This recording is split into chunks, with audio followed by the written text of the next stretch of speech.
నుండి సోమవారం రోజున మధ్యాహ్నం నుండి అర్ధరాత్రి వరకు వసతి వ్యవస్థ ఉన్నవాళ్ళు ఘనంగా జరుపుకుంటారు. అమ్మవారికి సంబంధించినంత మట్టుకు ప్రధానంగా శ్రీ మహాలక్ష్మి నమః, శ్రీమాత్రే నమః అని జపించిన స్తుతించిన అమ్మవారి అనుగ్రహం ఉంటుంది. ఆ మహాలక్ష్మి దయ ఉంటే అన్నీ ఉంటాయి. అది కావాలంటే లక్ష్మీ సంబంధమైనటువంటి చిత్రపటమునకైనా చక్కటి పుష్పముల చేత అష్టోత్తర లక్ష్మీ అష్టోత్తర నామార్చన, అమ్మవారికి సంబంధించినటువంటి పుష్పాలు పుష్పార్చన, బిల్వ దళార్చన, త్రిదళము కానీ ఏకదళం కానీ అమ్మవారికి ప్రీతికరం కదా.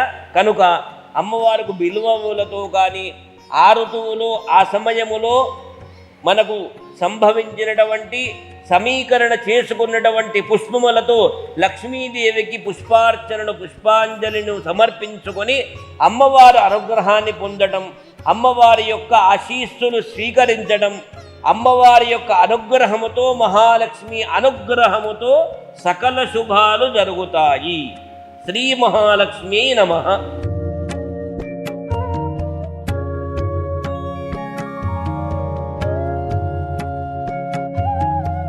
సహజంగా అది దీపావళికి కేవలం పూర్వములోనేమో చిన్నగా ఉండేది, బాల్యములో పూర్ణీలు అంటుండేదనమాట. చిన్న చిన్నగా ఏదో టపాసులు, అది పోతూ పోతూ పోతూ పోతూ తీవ్రతంగా, ఎందుకంటే అది చేయకూడదని కాదు, పెద్ద పెద్ద చోట్ల శివకాశి ఇంకెక్కడెక్కడెక్కడ ప్రాంతాలలో అది దాన్ని సంసిద్ధం చేస్తున్నారు, తయారు చేస్తున్నారు. పాపం ఆ సిబ్బంది ఆ కార్మికులకు కనుక శ్రమ కోర్చి చేస్తున్నారు. కానీ పిల్లలంతా కూడాను అతి జాగ్రత్తలు స్వీకరించాలి. ఎందుకంటే దీపాలకు దూరంగా ఉండాలి. మనకు శక్తి సామర్థ్యం లేనటువంటి పటాసులు పిల్లలకు కాల్పించకూడదు, పిల్లల చేత చేయించకూడదు అన్నమాట. ఎందుకంటే కొంతమంది ఉత్సాహంలో ఉంటారు, వాళ్లకు వదిలిపెడతారు, చేతులు కాళ్ళు ఈ రకంగా ఇబ్బందులు జరుగుతాయి. కనుక దీపముతో అగ్నితో కానీ జలముతో కానీ మనము ఏమాత్రము ముందుకు వెళ్ళకూడదు. అత్యంత జాగ్రత్తలు ప్రతి ఒక్కరు దీపావళి పర్వదినాన్ని పురస్కరించుకొని పెద్దల యొక్క సమక్షంలోనే పిల్లలు ఆ టపాసులు కాల్చడం శుభకరము, ఆరోగ్యవంతమైన శుభాలు కలుగుతాయి. ఏదో హడావిడి చేయకుండా ఏదో పటాసులు అతడు కాల్చినాడు ఇతడు కాల్చినాడు, ఎంత పెద్ద పటాసులు కాల్స్తే అంత దివ్యమైంది కాదు. అమ్మవారికి పటాసులు ప్రధానమైనటువంటిది కాకపోయినా కాల్చడం ప్రధానమే, కానీ అతి జాగ్రత్తలు స్వీకరించాలి. ఎందుకంటే పటాసులు కార్చిన తర్వాత తెల్లవారి మరునాడు మనకు ప్రసార మాధ్యమాలలో వింటూనే ఉన్నాం. జాగ్రత్తలు స్వీకరించకపోతే చాలా అనర్థాలు ఇబ్బందులు కలుగుతాయి. కనుక మన ప్రాంగణాలలో దూరంగా ఉండి ఆ దీపాలకు దగ్గరికి వెళ్లకుండా, అవి ఏ రకమైనటువంటి పటాసులు మనకు తెలియదు, దానిపైన అవగాహన ఉండదు, అనుభవాలు ఉండేవి. కనుక పెద్దలందరి సమక్షములో పిల్లలు ఆ పటాసులు కాల్స్తే వాళ్లకు శుభ ఫలితాలు కలుగుతాయి, ఆరోగ్య శుభాలు కలుగుతాయి. మహాలక్ష్మీ నమః, శ్రీమాత్రే నమః.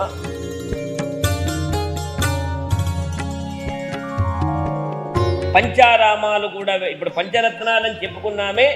ఆశ్వీజ పూర్ణిమ నుండి కార్తీక పూర్ణిమ వరకు ఉదయాత్పూర్వమే స్నానాదులు చేసుకుని తులసి కోట వద్ద ఆమలక వృక్షం దగ్గర మనం దీపాలు వెలిగించే సంప్రదాయం.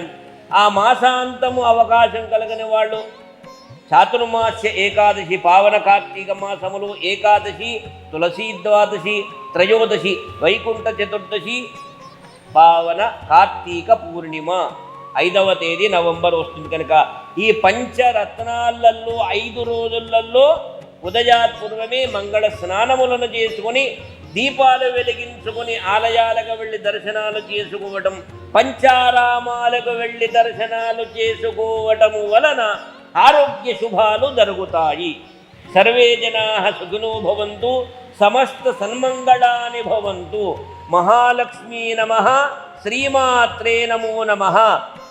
మృత్యుంజయాయ రుద్రాయ నీలకంఠాయ శంభవే అమృతేశాయ శర్వాయ మహాదేవాయ తే నమః.